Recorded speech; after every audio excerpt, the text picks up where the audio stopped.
کسی کو دولت ملی، کسی کو عزت ملی، کسی کو شہرت ملی،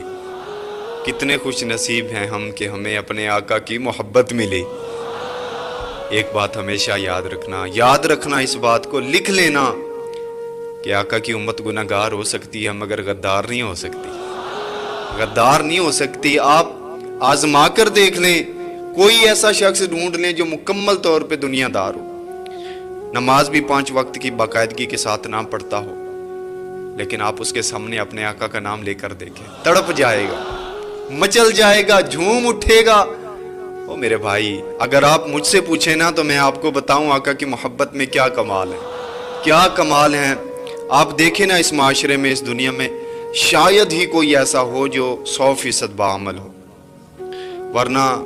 کسی کے حقوق اللہ کے معاملات پورے نہیں، کسی کے حقوق العباد کے معاملات پورے نہیں، کسی کے حقوق والدین پورے نہیں، کسی کے فرائض کے معاملات پورے نہیں، کسی کے واجبات کے معاملات پورے نہیں، یعنی 100% تو کوئی یہاں پہ نظر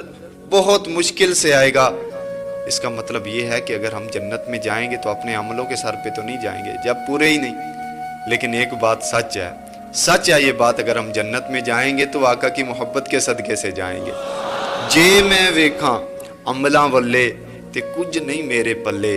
تے جے میں ویکھاں رب دی رحمت بلے بلے بلے۔ اور یاد رکھنا، رب کی رحمت بھی ہم پر تب برسے گی جب ہمارے دلوں میں عشق مصطفیٰ بھرا ہوگا۔